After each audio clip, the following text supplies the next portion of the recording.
لیدلوری.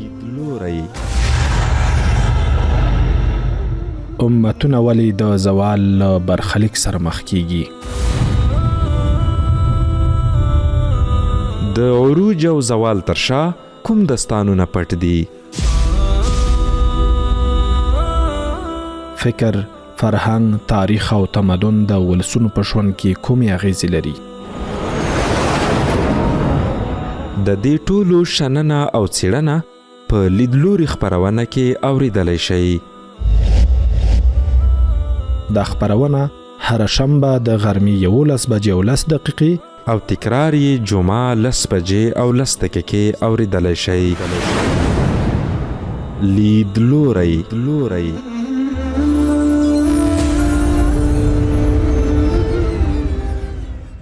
بسم الله الرحمن الرحیم. د هوریت رادیو درنو اوریدونکو په ځانګړي توګه د خواله رسنۍ درنو څارونکو السلام علیکم ورحمت الله وبرکاتو. قدرمن اوریدونکو، لیدلوري خپرونې ته زه محمد عمر ځواک هرکلی کوم. د روژې مبارکه میاشت مو هم بختوره شه. الله سبحانه وتعالی دې وکړي چې موږ او تاسو روژه تر نن خوراکه محدوده نه کړو، بلکې روژې هرې ورځې له فضیلت څخه ځانونه خبر کړو، تر څو الله تعالی ډېر اجرونه را نصیب کړي. د تیرې لیدلوري اسلامي او فکري خپرونې موضوع مو کسالت او لټي وه. موږ په دې موضوع باندې په 2 خپرونو کې خبرې اترې وکړلې. الله تعالی دې وکړي چې تاسو له دې موضوعاتو ډېر څه زده کړي وي او له زده کړې وروسته پر ځان، کورنۍ او ملګرو باندې مو تطبیق کړي وي. نن ورځ د هماغه بحث پر دوام د روژې حکمت او فلسفه باندې خبرې کوو. زه د خپلو درنو میلمنو په مرسته هڅه کوم چې بحث ټولنیز کړم، ټول مسایل د ټولنیز ژوند له اړخه وڅېړم، تر څو په هیڅ اوریدونکي اوریدل ونه غمیږي. روژه د کسالت ضد یو قوي مکتب دی. روژه انسان له سستۍ څخه حرکت، له غفلته بیداري او له بې پروایۍ څخه مسؤلیت ته رابولي. روژه هغه مبارکه او زرینه میاشت ده چې انسان ته فرصت ورکوي څو خپل ایمان تازه کړي، اخلاق سم کړي، له الله تعالی سره اړیکه ټینګه کړي او له خلکو سره خپل چلند اصلاح کړي. لیدلوري په دې خپرونه کې له خپلو قدرمنو میلمنو سره هڅه کوم چې د روژې حکمت، فلسفه، ټولنیز، روحاني، اخلاقي او حتی طبي اړخونه وڅېړم، تر څو دا مبارکه میاشت یوازې په ظاهري عبادت محدوده نشي، بلکې زموږ په شخصیت، فکر او ژوند کې ژور بدلون راولي. د دې خپرونې میلمانه مو دي ډاکټر نور محمد محبي صاحب، نور الهادي طاهر صاحب. تاسو دواړو ته ښه راغلاست وایم. مننه خالص. ډاکټر صاحب محترم، روژه یعنې څه؟ آیا روژه یو نوم دی که تر شا لویه فلسفه هم شتون لري؟ بسم الله الرحمن الرحیم، نحمده ونصلي علی رسوله الکریم. الله پاک مو روغ خوشحاله وساته. نو سلامونه وړاندې کوم تاسو ته او ټول محترمو اوریدونکو ته. روژه په حقیقت کې د الله جل جلاله یو هدیه دی چې د انسانانو د ژوند بیا رغونه او د انسان د خپل حقیقي هدف کوم چې د هغه لپاره پیدا شوی دی په هغه سمول، د دنیایي غفلتونو د دې سره ژغورل، خپل په طبیعي او حقیقي مسیر باندې قرار نیول، دا د روژه د اهدافو څخه دی. روژه چې په عربي کې ورته صوم ویل کېږي که نه؟ صوم په معنا د امساک، انځان ساتنه، مکس کول. او په اصطلاح کې د شریعت روژې عبارت د دې څخه دی چې د سحر د سپېدو بیا د ماښام د لمر تر غروبه پورې د 3 شیانو څخه انسان ډډه کوي: خوراک، څښاک او انساني ضرورت یا همبستري. د دغو څخه ډډه کول د سپېدو د سهار بیا تر غروبه د لمر، دغه څه ته په شریعت کې روژه ویل کېږي. دا د روژه تعریف. ډېره مننه، سلامت اوسئ. طیب صاحب، که تاسو ته درشم، روژه کې څنګه تقوا، تقویه یا پیاوړي کولی شو؟ بسم الله الرحمن الرحیم. نو د روژې میاشت که چیرې موږ فرض کړو د ټول کال لپاره یو روغتون دی، ځکه چې موږ 11 میاشتې زړونه مات کړي، سکون مو د لاسه ورکړی، عباداتو کې کمزوري شوي یو، بلکې عبادات مو پریښي. خو دغه روغتون ته چې کله موږ راشو نو بیرته مو زړونه ورغېږي، نفسونه مو د خپل د اوج څخه بیرته تنزل پیدا کی او همدارنګه روحونه مو سکون ته لاره پیدا کړي او تقوا مو بیا اوج ته ورسیږي.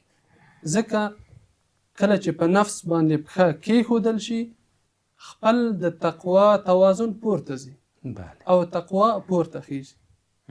نو د دې لپاره چې موږ دغه روژې کې د روغتون لپاره ورزو، د خپل دغه روغتون ته د داخليدو په وخت کې زموږ تقوا باندې اثر کوي او تقوا پورته خیږي. بله ډېره مننه. ډاکټر صاحب محترم، اخلاص د مسلمان انسان ځانګړنه ده. ډېری انسانان په دې 11 میاشتو کې موږ چې دغه د کال د میاشتو نه روژه وباسو، په دغه میاشتو کې بې اخلاصي کوي، خپل عهد ته ژمن نه وي. څنګه کولی شو په دغه 13 ورځو کې په دغه مبارکه میاشت کې اخلاص په خپل زړه او ذهن کې پیاوړی کړو؟ مننه. یقیني لکه تاسو چې ویل، د انسان د ټولو اعمالو د قبلېدو اساسي شرط اخلاص دی. ولا یشرک بعبادت ربه احدا. هیڅوک خپل د خدای په عبادت کې شریک نه نیسي. یعنی اخلاص مقابل د دې چې سره اخلاص یعنی خالص ګرځول، یعنی یو کړنه، یو عمل، یو خبره، یو کار خالص دی یو چا د پاره کول، د الله د پاره.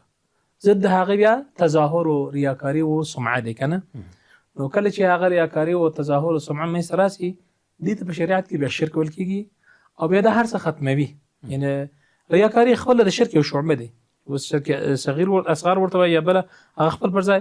نو قرآن کریم په صراحت سره نغوښتي دي من كان يؤمن بالله واليوم الآخر فلا يشرك بعبادة ربه احدا. قرآن کریم آیه آخري برخه دا دی چې الله ته دې شریک نه نیسي. نو اخلاص ډیر ضرور حیاتی او اړین دی. خامخا به اخلاص کوو، خو لکه تاسو چې ول بهترین فرصت دی، ځکه موږ تاسو په دې میاشت کې الله جل جلاله داسې یو مکلفیت راته کړی دی چې هغه خپل د اخلاص او د للهیت یو سمبول دی. بله که څوک چاته صدقه ورکوي، خو هغه د لاس ښکار عموم لیدي چې هغه چاته صدقه ورکوي. څوک لمونځ کوي پورته کښته کېږي، خلک یې ویني. اما روژه یوازې هغه شی دی که څوک ونه غواړي څوک نه په خبرې شي. که روژهداره خپل ونه غواړي بل څوک نه په خبرې شي. یعنی بهترین د اخلاص نمونه دی. نو ځکه الله جل جلاله وایي الصوم لی وانا اجزي به، یا انا اجزا به. وایي دا هر څه عبادت چې دي د نور عبادتونو د ثواب لیکلو دنده و ملائک ته الله سپاري. ملائکه تاسو دا ولیکي چې دا سره دا کار وکړي، دا وکړي، دا اجر دی. خو لیکن روژه هغه مر اندازه ثواب لري چې ملائکه د لیکلو نه هم عاجز دي. دا به یوازې الله جل جلاله په خپل کوي. ځکه په دې کې اخلاص ډیر دی. په روزه کې ریا نه راځي. یعنی فرضي روزه خو الحمدلله ټول مسلمانان مکلف دي ګډ کوي. ډیر سره هغه نیک خلک کوشش کوي چې روزه نفلي روزه باندې څه خبر نشي او نه په خبريږي.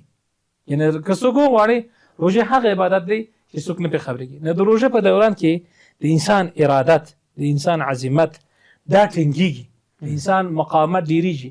ځکه موږ تاسو لیدلی دي ډېری انسانان په دې بلا کې ککړ او وخت دی چې هغه نسوار کوي کنه. اما د روژې مبارک د میاشت په راتلو سره د دې بلا نه خلاص شي. نو دې ته ورته نور بد خدای مه کړی یو څوک تاریک الجماعت دی، مسجد ته تګ دایمي 5 وخت نه لري او په روژې کې د دې بلا نه خلاص شي. چا خدای مه کړه پوچخولی دی کنه، ژبه یې بد دی، خو د روژې سره د سم تعهد ژمنه کوي او د روژې په خلاصېدو سره د دې بلا نه دی خلاص شي. دې ته ورته مشکلات څوک ځوروي کنه. نو بهتره به دا وي چې د دغو ترڅنګ د دوی نه مخکې خپل اخلاص باندې بیا کتنه وکړو. خدای مه کړه که زه بې اخلاصه د دنیا نه لاړم یو شی هم ماته ګټه نه کوي، هېڅ ما لره نجات نشته. اما که اخلاص مې غښتلی کېږي نو ما لره نجات حتمي او قطعي دی. او د اخلاص د تقویت لپاره زما د استقامت د لا پیاوړتیا لپاره روژه دی. روژه هغه څه دی سره دی چې نور زما استقامت ډېروي، زما شخصیت غټوي، زما تصمیم او اداره قوي کوي، خو په اخلاص کې بیا یو خاص رنګ لري. ځکه خپله داسې یو ډول عبادت دی چې د اخلاص نه بیخي لري دي، د ریا نه بیخي لري دي. همدغه دی چې الله جل جلاله ملایکې ته وایي د دې عبادت ثواب تاسو نشئ لیکلی، دا به زه خپله لیکم، دا خاص ما لره دی. بله ډېره زیاته مننه دکتر صاحب محترم. طیب صاحب دغه میاشت چې د رب کریم یا د الله تعالی میاشت په نوم موږ نوموو، ثواب او عذاب الله تعالی ورکوي. هغه اړیکه چې په دې 11 میاشتو کې له موږ څخه سسته شوې وي، عبادت کې مو کسالت تنبلي رامنځته شوي وي، یا مو فرضي عبادت چې کوو رب کریم ته چې په سجده پرېوځو، دغه منځونه دا مو ډېر په سستۍ کړي وي. څنګه کولی شو چې دغه اړیکه الله تعالی سره په دغه میاشته کې ټینګه کړو تر څو راتلونکو 11 میاشتو دپاره دغه یوه نمونه وګرځي، دغه د امتحان یوه صحنه وګرځي؟ قرآن عظیم الشان په دغه مبارکې میاشتې کې را نازل شوی او لومړنی څیز دی چې د الله رب العزت سره زمونږ رابطه ټینګوي. همداسې په دې میاشتې کې قرآن عظیم الشان چې کله را نازل شو دا موږ ته یو الهام دی چې په دې میاشتې کې ته قرآن عظیم الشان تلاوت کا، تدبر پکې وکړه او په خپل ژوند کې عملی کړه. که چیرې دا کارونه دې وکړل نو ته به د الله رب العزت سره وصل یې. همدارنګه توبه، ځکه موږ په ګناهونو باندې د الله رب العزت څخه فاصله موندلې، خو کله چې موږ توبه وباسو التائب من الذنب کمن لا ذنب له، الله رب العزت زموږ څخه دغه ګناه چې کله لرې کړه الله رب العزت ته ورنږدې کېږو. او همدارنګه بله قیام اللیل مونږ کوو، الله رب العزت سره مو مستقیما رابطه ټینګېږي. او دعا او بیا تر ټولو نه مهم یو څه صدقه، چې کله چې صدقه ورکړو دا د الله رب العزت سره مستقیما مونږ رابطه ټینګېږي. بله ډېره مننه طیب صاحب. دکتور صاحب محترم، تاسو یې علتونه څه بولئ؟ ځوانان په کل کې، سپین ږیري، ماشومان، لویان څه وکړي چې هغه ارتباط، هغه اړیکه چې الله تعالی سره یې کمه شوي وي، کمرنګه شوې ده، دنیوي چارو ته ډېر اولیت ورکړی په دې 11 میاشتو کې، په دغه میاشت کې تر څو راتلونکو میاشتو لپاره یوه نمونه، یوه لاره وګرځي، یو پل وګرځېږي، الله تعالی سره پخوانۍ اړیکه بیا بېرته قوي کړي. باید چې همدغسې وسي. د دې میاشت د راتګ د فلسفو څخه یو فلسفه هم دا دی. مخکې دې نه چې د خبرې ته راسم، یو حدیث مبارک دی چې وایي ورځ رسول الله صلی الله علیه وسلم منبر ته قدم مبارک کېښوده په د اوله زینه کې، ول امین. په دوم قدم کې دومه پله ته ورخته، بیا امین، دریم بیا دریمه ته. وروسته صحابو ته وایي دا ما ولې داسې امین امین ویل؟ صحابه ویل الله ورسوله اعلم. هر ورته د اول قدم کې ما چې ګام کېښودل جبرائیل علیه السلام ویل ول الله پاک دې تباه کړي، برباد کړي هغه کس چې مور او پلار دواړه یا یو د ده په نس کې سپینجرې او سپینسرې کېږي او دی د هغو په سبب جنت ته نه ور داخلېږي. شیراز وکړي جبرائیل امین او امین رسول الله صلی الله علیه وسلم. ډېر خطرناک دی که نه؟ نو په دغه خاص کار په دې شپه ورځ کو نو نیکمرغه به هغه کس وي چې مور او پلار هنوز په حیات کې دي او دته فرصت برابر دی چې هغوی ته خدمت وکړي او د الله پاک رضا پرې وګټي. دوم الله دې تباه کړي، برباد کړي هغه کس چې د رسول الله صلی الله علیه وسلم نوم اوري او پر یا وایي یا په د مبارک باندې درود نه وایي، معاذ الله. ډېر سخت بخیل انسان دی. او دریم کس هغه کس دی چې د روژه مبارک میاشت پې راځي، تیریږي، ختمیږي، خو د ده ګناه نه دی بخښل سوی. یعنې دا ډېر یو محروم انسان دی. یعنې روژه دغه دپاره دی چې راځي ګناهونه مو وبخښل سي، کمي چې درلو هغه د اصلاح سي. نو دوستانو یو خو د سره دا ژوند ډېر محدود دی، ډېر لږ وخت دی. څو کاله به سره ژوند دی، چې ډېر عمر کې 80 کال، 15 په کوچنیواله کې تېرېږي، یو 20 کاله هم په سپینګیرتوب کې، د مابینځ ډېر لږ وخت دی.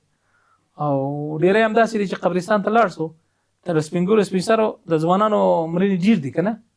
د مرګ هېڅوک دغه نشي کولی چې یې هم بیا محدود دي.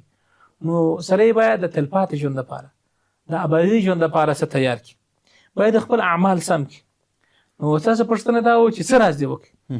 الحمدلله موږ تاسو د رسول الله صلی الله علیه وسلم څخه نیولي دي، تر صحابه، تر تابعین، نور تر دین، تر مشرانو پورې د دې ټولو د ژوندانه طریقه به ځان ته خوښ وی ګورو چې رسول اکرم صلی الله علیه وسلم په روژه کې څه کول.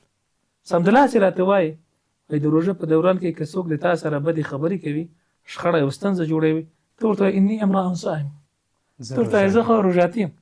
حتی ځینې شارحین وایي دا خبره ضرور نشته چې هغه ته وایي، خو د ځانه سره وایي وایي ما خو روژې نیولې، نو څنګه به زه دغه بد خبره کوم یا بد کار کوم؟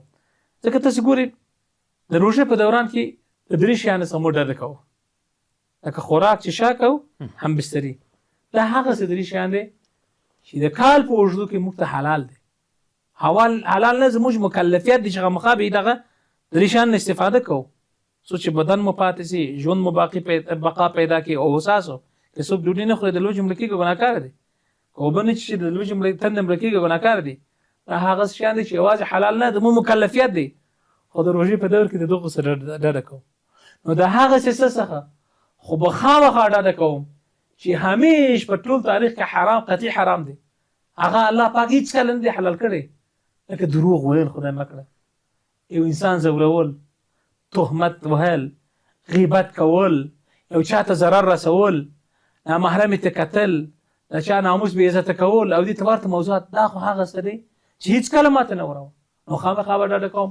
نو د روژه په دور کې دا یو خاص اهمیت دی. نو دا د پیغمبر علیه السلام خبره ده، کله چې انسان د یو داسې کار یا داسې خبرې سره مخامخ کېږي چې هغه شرعاً لاره نه لري، نو دی به خامخا د هغه ځان ساتي. اني امرأ صائم. نو موږ تاسو د پیغمبر علیه السلام ژوندانه ګورو چې مبارک انسان روژه راغلی څه به کول، خاص کار په آخر لسیزې کې هر څه پرېښول وشد المئزر. موږ تاسې د دین امامان باور وکړئ چې کله د ژوند حالت مطالعه کوو چې د روژې په دوران کې، د روژې په میاشت کې دوی څه راز ژوند کول، ډېر سړی داسې عجیب غریب واقعات سره مخ کېږي. خپل یو سم دم دقیق او عملي تقسیم الاوقات به جوړو. په شلمۍ یا سحري ته چې کېنستلم، کم ساعت کې زه کښېنم، څو دقیقې پر خوراک او څښاک به مصرفوم، څو دقیقې بیا به زه تهجد کوم، او بیا د هغه نه مسجد ته چې کله ځم، کله لمونځ خلاصېږي، اشراق پورې څه وخت ځان خلاصوم او کوم اذکار او کوم اوراد کوم، یا خپل دنده او روزانه مکلفیت چې لرم هغه به څرنګه ترسره کوم، او ماپښین تر مازدیګر دا ټول به تقسیم اوقات کوي. نو انشاءالله خدای وکړي سړی کولی شي که محقه د رمضان المبارک د میاشتې نه استفاده وکړي او خپل ټول غلط کړنه او غلط عادتونه به اصلاح کړي. خدای مه کړه که روژه مبارکه تیر سو او دی ځای نه اصلاح نه کړه، نو هغه شیرا ورپسې دی که نه، شیرا د جبرائیل او امین د رسول سلام، هغه دعا خامخا قبلیږي. والله دې مو وساتي. نو کوشش به دا وسي که زه یم که بل ورور دی بل خور دی، کوشش یې دا وکړي چې په دې میاشت کې ځان اصلاح کړي، ځکه خدای خبر دغه د درویش صاحب خبره د بل کال چې راځي پر ډېرې جوړ به وي قبرونه، یا به نه دا ما تا اوس څو ملګري مو پېژندلی چې نه بل کال کې پروسه چې راسره وه اوس نشته، موږ د دنیا نه کډه کوو. نو سوچ وکړو خپل به ځان اصلاح کوو، موږ چې ګټور انسانان جوړ شي، هم چې د ځان په ښه اوسو، هم د دین په ښه نه، هم د ټولنې او مسلمانانو په ښه. سلامت سي وي سي محترم.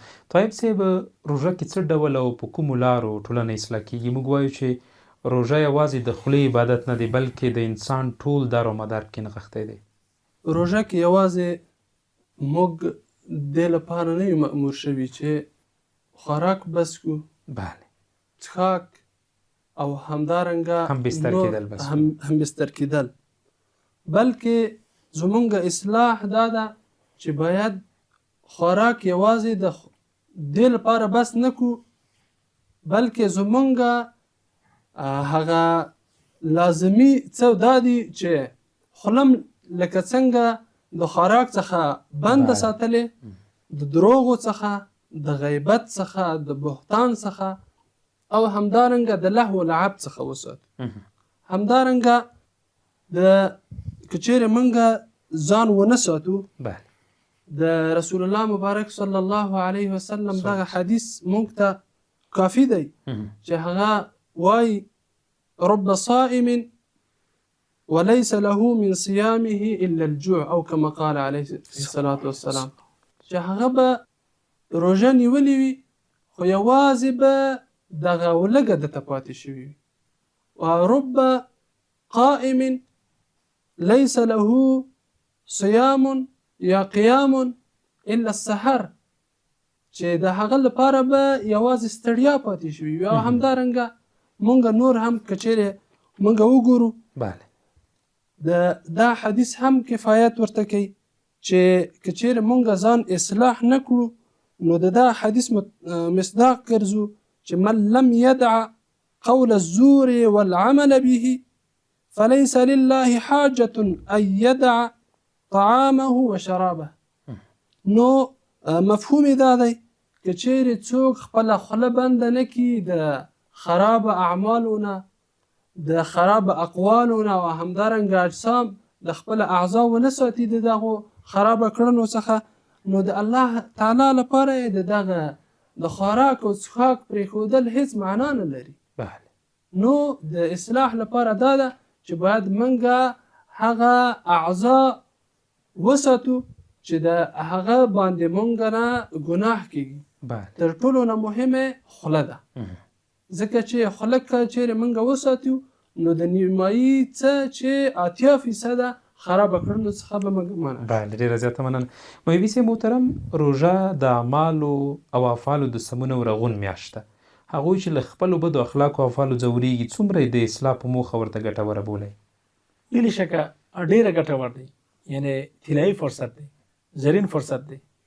ځکه دې میاشت کې انسان د انبیا علیهم السلام د تګلارې سره نور بلد کېږي او په پوهېږي انبیا علیهم السلام هغه کسان وو چې د دوی هره کړنه هره خبره الله جل جلاله ته محبوب دی او ډیر فرصت طلب وو.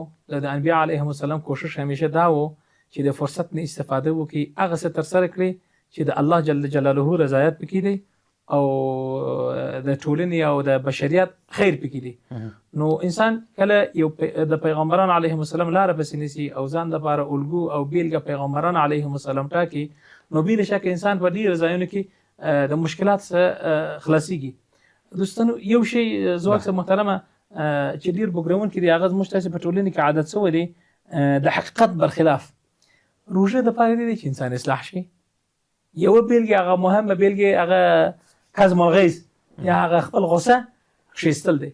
خو له بده مرغه سړی په روژه کې تر پخوا وخت ډېر بد اخلاقي کوي، وایي څه پېښه دی، وایي زه ما روژه دی.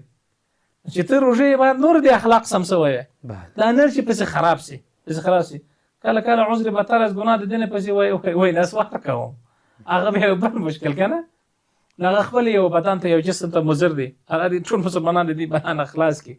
خو په هر صورت روژه دپاره دی چې خپل غصه کنټرول کړي او قرآن کریم پر دې باندې ډېر ټینګار کوي، والکاظمین الغیظ. الله پاک ستایي هغه نیکان کسان چې خپل غصه کښې باسي. او یو روایت کې راځي چې رسول سلام وایي چاته چې غصه ورغله او خپل غصه یې کښېنوله او اجرا یې نه کوي، چاته ظلم ونه کوي، یعنې چاته زجر ورنه کوي، الله جل جلاله د محشر په میدان کې د ټولو حورو خلکو په مابینځ کې حورو ته وریاله کوي، وایي ځان ته یو دانه خوښ کړه.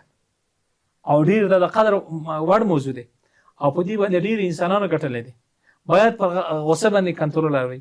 یعنې یو ستاسې د پښتنو مابینځ کې یو ښه بیلګې، یو ښه نمونه د اصلاح دغه دی چې خپل هغه خشک انسان ورکړي، نرمي پیدا کړي.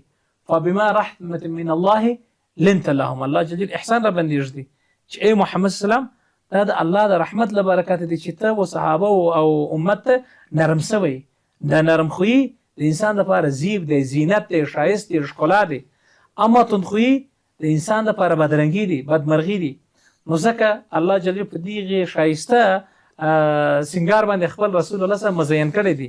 وایي لنت لهم ولو كنت فظا غلیظ القلب لانفضوا من حولك. ای پیغمبر علیه السلام که ته تندخویي وای، ته سختدلی وای، د صحابه درنه تله، بلکې دا چې څومره قدر مؤمنان په مینه او محبت عاشقانه ستا پر شاوخوا راټول شوی دی، د دوی یو لوی لامل همدغه ستا ښکلي اخلاق دی چې تاسو چاته غوسه کېږي نه. بې له دې چې رسول سلام د دین دفاع دپاره لکه غره غوندې سخت و، او کله چې د الله پاک یو حکم خدای مه کړه تر پښو لاندې کېدل، بیا پیغمبر صلی الله علیه وسلم تر غره هم سخت و. اما نور شخصا هېڅکله د چا نه انتقام نه دی اخیستی، چاته غوسه شوی په ژوند کې نه دی شوی. نو دا غوسه کېدل دا خپل یو غټه ستونزه ده. باید چې د ځلې په روژه کې اصلاح کړي، نفس باندې کنټرول لازم. ځکه لکه رسول صلی الله علیه وسلم چې وایي دا جنة السپر دی، انسان د شیطان د برید او د حملاتو څخه ژغوري او انسان اصلاح کوي. نو شایسته مناسب او لایق دا دی چې د روژه په دور کې اصلاح شي. خو متاسفانه سړی څه وایي زه روژاتي یم، ما سره خبره مه کوه، زغملی نه شم. دا خو د روژې د فلسفې خلاص نو خلاف سو. د دې څه معلومېږي دا سړی که محقق ګټه ترې نه دی اخیستی. کوشش دې وسي انسان په دې سره چې انبیا علیهم السلام او ائمه د دین د ځان لپاره الګو او بیلګه تعین کړي او د هغو اقتدا کولو سره ځان اصلاح وکړي. خاص کر دغه اخلاقي اصلاح چې نور به چاته غوسه کېږي نه، او بالاخص خپل شخصي منافعو باندې په واړه شیان باندې. هو کله چې د دین خبرې، د مقدسات خبرې، هلته بیا غوسه کېدل خپل یو کمال دی که نه، هلته بیا مقاومت ورسره کېږي، هلته به دفاع د حق کېږي. اما خپل شخصي خو متاسفانه په ډېرو برخو کې دا غوسه او درد چې چاته ورځي په شخصي منافع باندې په واړه شیانو باندې تر دې چې په دینی چارو کې نو کوشش دې وشي چې دغه بد کلتور د مابین سره راپورته چې دا نه وایي چې زه روژاتي یم نو کور والا هم خبره را سره نشي کولی، اولادونه خبره نشي کولی، همسایه هم نشي کولی. برعکس تر پخوا باید چې داسې اخلاق سم شي. تاسو باور وکړئ چې ځینې خلک پیژنو الحمدلله چې کله روژې پرې راسي دومره که د اخلاق نور پسې شي که هو له متعلقین وایي موږ ډېر خوشحاله چې روژه راسي د سړی تر پخوا لا ښه خوش اخلاقه او خوشرویه او تازه او بشاش وي، دا نه چې داسې تروا او تاریخ وي. ډېره زیاته مننه. د لیدلوري خپرونې درنو څارونکو لنډې دمې ته ځو. دمې کې هم موږ هڅه کوو چې روژې اړوند مو چې کوم مطالب چمتو کړي وي هغه واورئ. تاسو چېرته مزې له موږ سره پاتې شئ.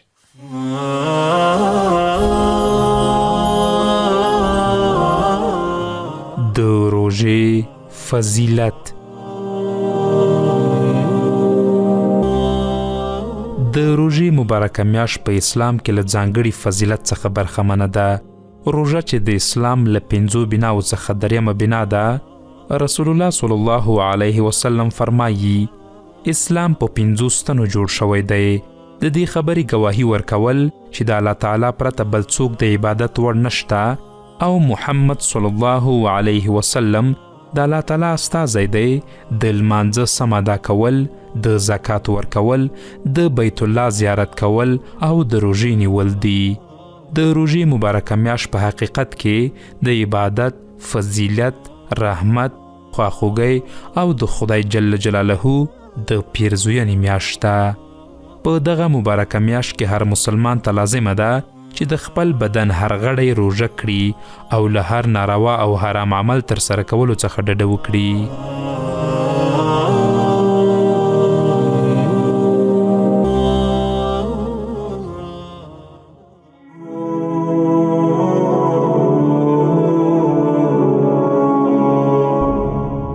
د روژه لرونکي ټول تیر شوي ګناهونه بخي.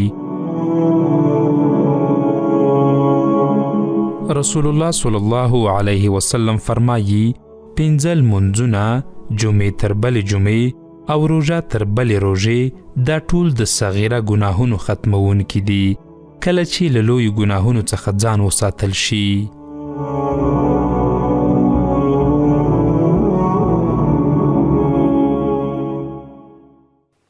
درنو اوریدونکو بیا هم ښه راغلاست. لیدلوري خپرونه ده، کوربه مو زه محمد عمر ځواک یم.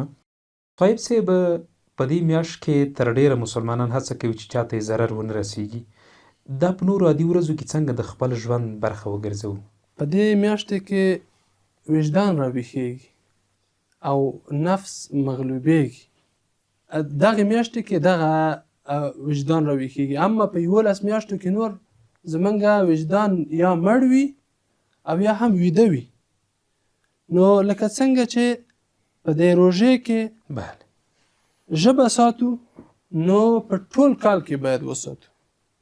دا اوس څنګه وکړو؟ دا څنګه تمرین کړو؟ څنګه یې زده کړو؟ د ژبې ساتل، د لاسونو ساتل، د فکر ساتل، د اعمالو، د افعالو، د کردار او په ټولنه کې د طرز څنګه وساتو؟ نو دا څو لارې دي. یو لومړی قصد وکړو، فاذا عزمت فتوکل علی الله.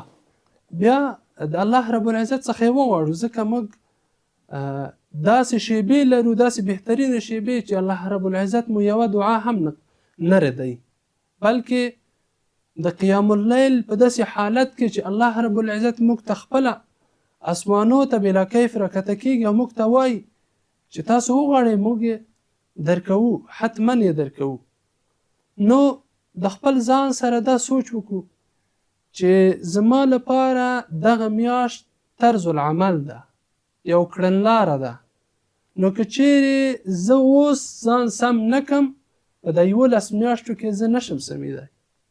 که چیرې زه خپله چې الله رب العزت راته ویلی دي او د روژې ماتونکو اعمالو څخه ډډه راته فرمایلی ده چې موږ باید ډډه وکړو ته، نو باید زه په دې میاشتې کې داسې کارونه وکړم چې هغه نورو 11 میاشتو کې هم هماغه رقم وشي. نو څه رقم؟ د خولې بندول دي. موږ ته الله رب العزت فرمایلی دي چې تاسې په ټول کال کې دروغ مه وایئ، غیبت مه کوئ او بهتان او تهمت مه تړئ او کنځا مه کوئ او بد رد مه وای، ځکه چې روژه مو ماتوي په یو نوع د انواعو څخه. اگر که حسي نه ماتېږي خو معنوي ماتېږي، ثواب یې کمیږي، بلکې هغه ستړیا موږ ته پاتې کېږي یا لږه موږ ته پاتې کېږي. نو په دغه وخت کې چې موږ الله رب العزت د دې شیانو څخه منع کړي یو، نو دا خو یوازې د منع کېدل او د حرمت د دغې میاشتې پورې تعلق نه لري. موږ باید دغه حرمت د ټول کال لپاره په ذهن کې وساتو، چې لکه څنګه چې په روژې کې ما ځان ساتلی وه، نو د نورو میاشتو کې زه ولې ونه ساتم؟ ځکه په د روژې کې چې حرمت وه، په د نورو میاشتو کې هم حرمت شته. په د روژې کې چې زما څخه امتیاز کټ کېده، د روژې ثواب کټ کېده، نو په دې میاشتو کې حتما زما څخه کټ کېږي.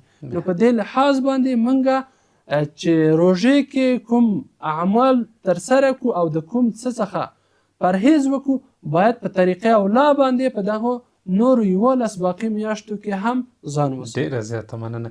مبي صاحب محترم، نبی کریم صلی الله علیه وسلم د روژې او روژتي انسان په هکله څه ویلي دي؟ رسول الله صلی الله علیه وسلم د روژې او د روژاتي په اړه ډیر څه ویلي دي. څه بیلګې تاسو سره شریکوم. پیغمبر علیه الصلاة والسلام وایي د روژاتي د خولې چې کوم بوی دی هغه الله جل جلاله ته تر مشکو غوره ده. سبحان الله. حتی روایت کې موږ تاسو وینو چې کله موسی علیه السلام ورغله کوهي تور ته، الله پاک ورته ویل چې ته 10 ورځې روژې ونیسه، بیا به زه ستا سره هم کلام سم او تر شریعت در باندې نازل کوم. خو کله چې 10 ورځې پوره سو، موسی علیه السلام اټکل دا و چې دا کېدلی شي چې د روژاتي بوی لږ ناخوښه یې که نه، نو خوله یې پاک پرې وه، بیا الله پاک ورته 10 ورځې نورې هم پرې روژې ونیسئ.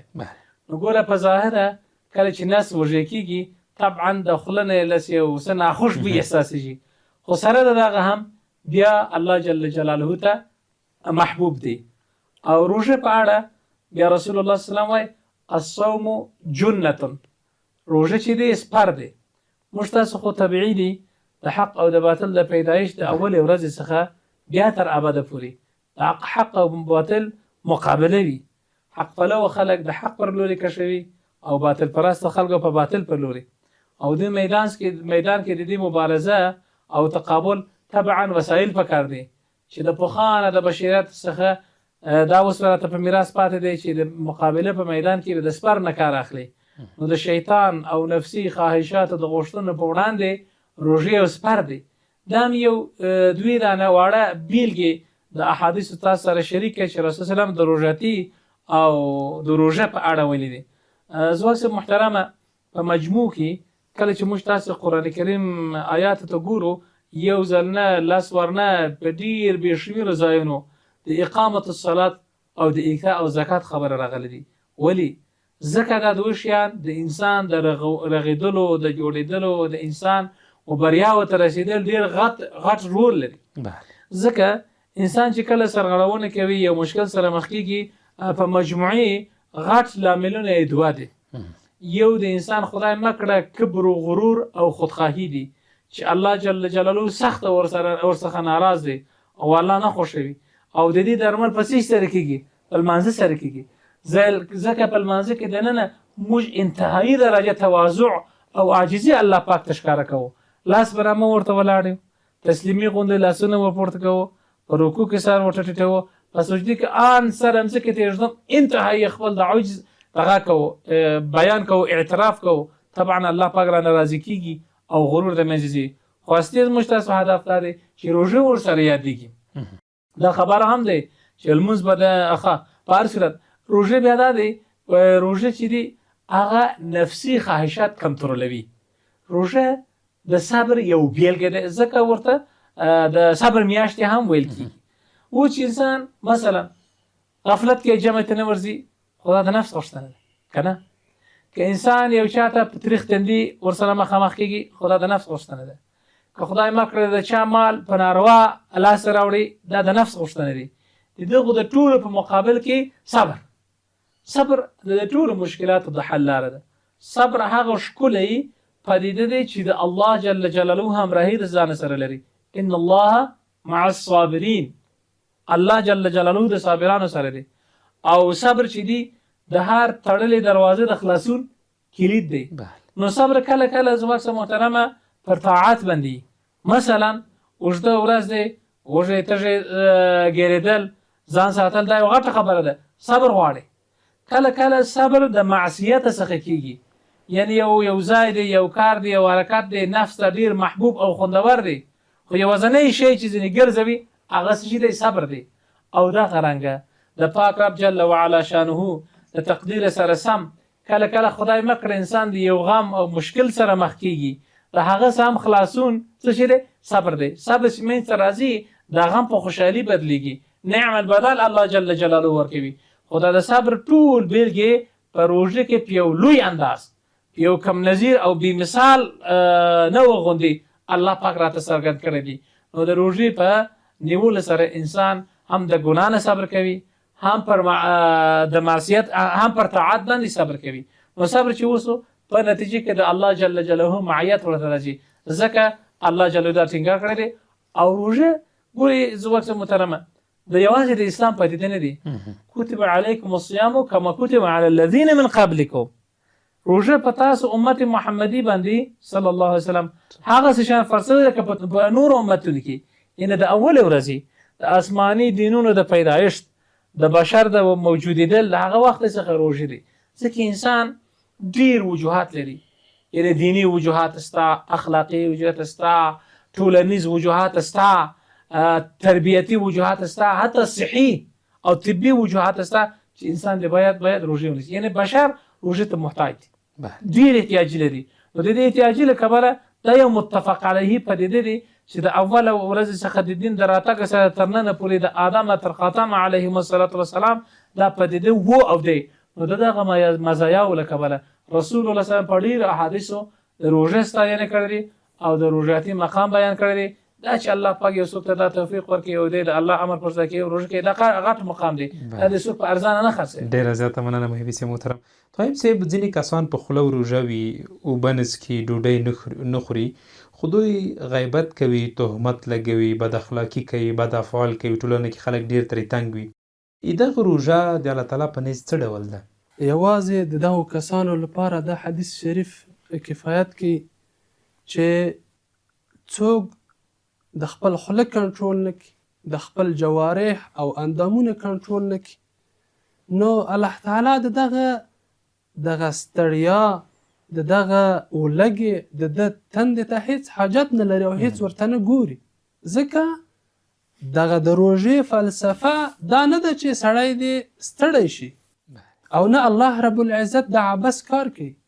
د روژې فلسفه دا نه ده چې یو انسان، یو مسلمان چې الله رب العزت ته محبوب دی، هغه دې وږی شي، او یا هم د بل انساني خواهش د پوره کېدو لپاره د سړی په تکلیف کې واچول شي. الله رب العزت دا د یوې فلسفې له امله په موږ باندې فرض کړې ده او لازم کړې ده. خو که چیرې موږ دغه تأثیر د دغې روژې په خپل ځان کې ونه ګورو او یوازې ستړیا او تکلیف موږ ته پاتې شي، نو دغه خراب اعمال او خراب حالات او بد اخلاقي او بد کردار به په موږ کې هماغسې روان وي. د دې له خطره چې پیغمبر صلی الله علیه وسلم وفرمایل چې رب صائم لیس له من صیامه الا الجوع. دا د څه لپاره؟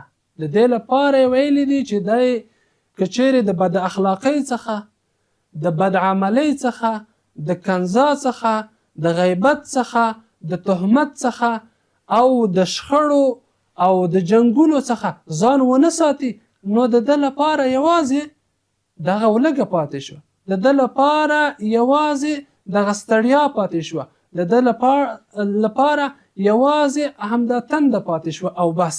نو د دې لپاره چې دغه سړی روژه نیسي، نو باید دروغ، غیبت، بد اخلاقی او بد کرداری ورسره پرېږدي. که چیرې پرې نږدي، د ده لپاره هغه متل پاتې کېږي چې هندو ستړی او خدای ناراض. بله، ډېره زیاته مننه.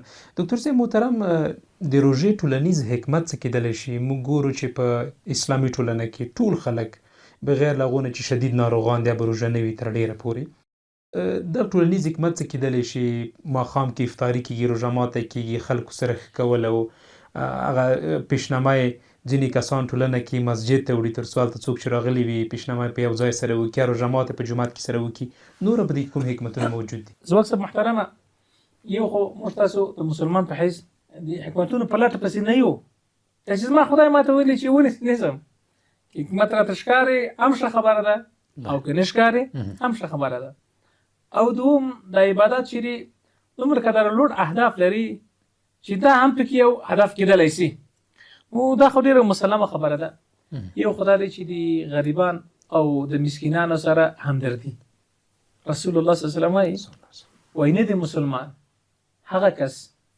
چې په ماړه نس باندې شپه سبا کوي خو په بغل کې همسایه وږی دی یعنې دا مور کس د وږې په حال څه خبرېږي څه وخت خبرېږي میشره چې روژې ونیسي دی په دې باندې پوه شي چې لوږه او تنده څومره سخت دی بیا به څه ناڅه ولو کې په مزاج باندې نه برابر هم د غریبانو او د فقیرانو سره دغه کوي او بیا پیغمبر علیه السلام وایي څوک چې یو روژاتي ته یو غړپ اوبه په روژه ماتې برابر کړه داسې ثواب لري که دا خپله چې دا بل روژه هم دی نیولې سبحان الله ځکه اهمیت یې ډېر دی دا خپل یو ټولنیز ګټه ده چې همدردي راځي ځکه د ورته شهر المواسات یا د همدردي خواخوږي میاشت ته ویل کېږي دارنګه ځواک صاحب محترمه په دې کې یو ټولنیز نظم منځته راځي یعنې بې له دې چې په دې باندې کم هزینه او مصرف راشي دغسې په یو دیني انګیزه باندې ټول مسلمانان د یو سیمې د یو کلي 5 وخته مسجد سره یو ځای کېږي خاص کر د روژې په دوران خاص کر بلخص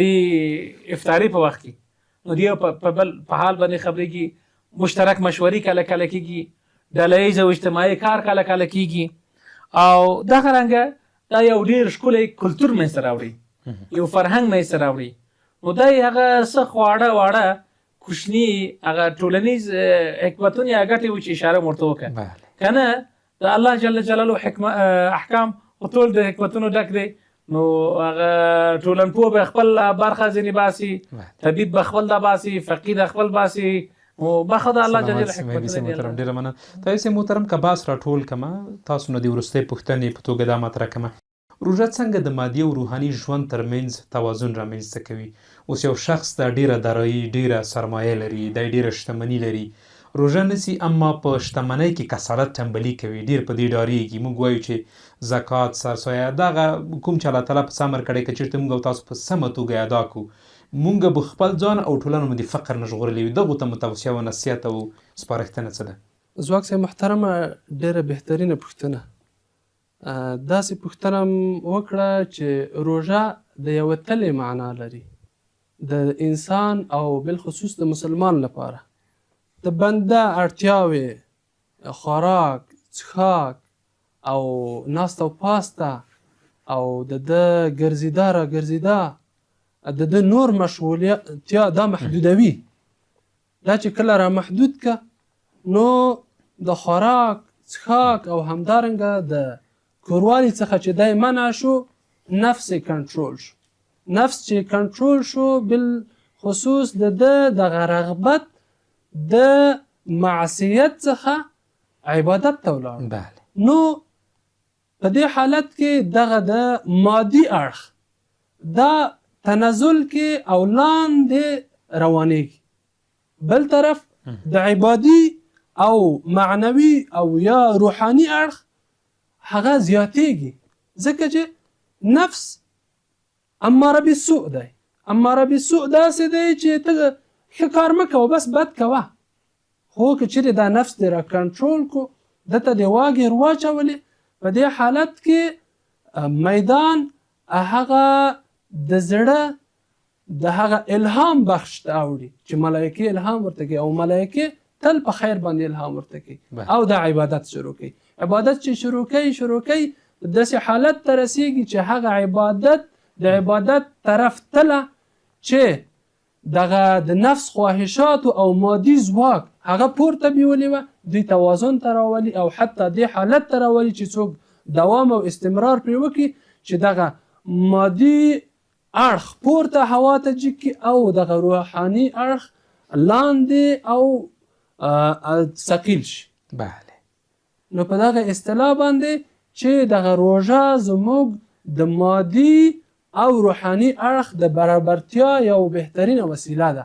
او که چیرې موږ په 11 میاشتو کې خپل ځان نه و جوړ کړی او عبادت را څخه پاتې و، د الله تعالی معرفت را څخه پاتې و، او نور اسلامي وجایب را څخه پاتې و، فرضیات او نفلونه دا را څخه پاتې و، نو دغه روژه زموږ لپاره سبب شوه چې د مونږ دغه خواهشات او مادي اړخ لاندې راولي او زمونږ دغه روحاني اړخ پورته. سلامت طیب صاحب محترم. ډاکټر صاحب د دغه مبارکې میاشتې له تېرېدو وروسته څنګه کولی شو د هغې اثرات په خپل ځان کې وساتو، په ژوند کې عملي کړو؟ موږ شرعاً په دې مکلفیت لرو چې په دې روژې میاشتې کې چې کله موږ ځان اصلاح کړی دی هغه اصلاح به تر پایه وساتو. بله.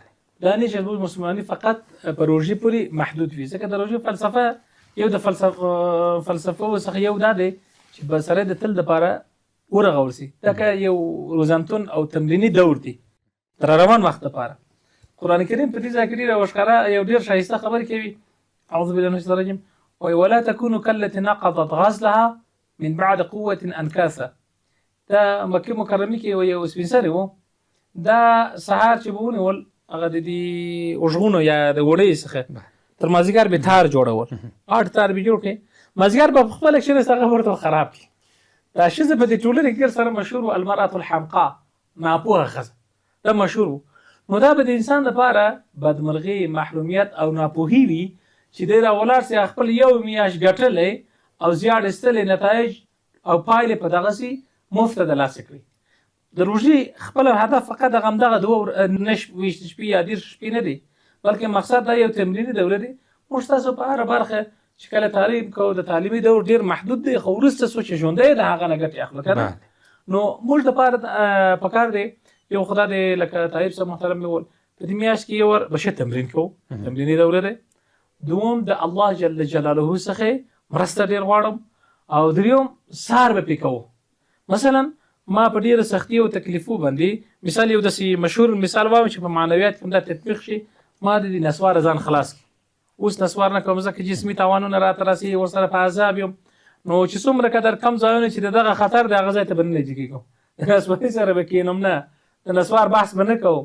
نو دا راز خدای مه کړه که بل کم غلط عادت لرم هغه مې په روژې کې پرېښی دی، نو پر دغه باندې لکه حفظ مراقبت غوندې بیا به ساتنه کوم، بیا به ساتنه کوم، کوشش کوم چې راڅخه ضایع نه سي، راڅخه د لاسه نه سي.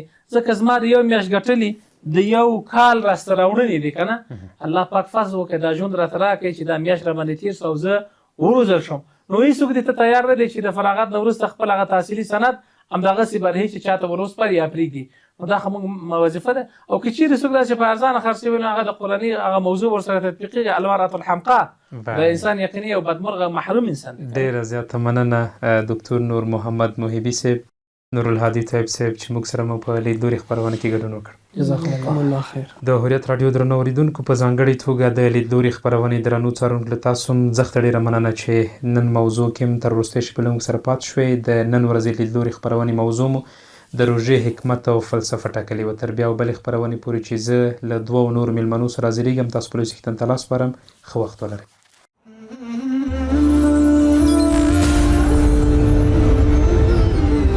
لیدلوری امتونه ولې د زوال له برخلیک سره مخ کیږي؟ د عروج او زوال تر شا کوم دستانونه پټ دي؟ فکر، فرهنګ، تاریخ او تمدن د ولسونو په ژوند کې کومې اغیزې لري؟ د دې ټولو شننه او څېړنه په لیدلوري خپرونه کې اورېدلی شئ. دا خپرونه هره شنبه د غرمې 11 بجې او 10 دقیقې او تکرار یې جمعه 10 بجې او 10 دقیقې اورېدلی شئ. لیدلوری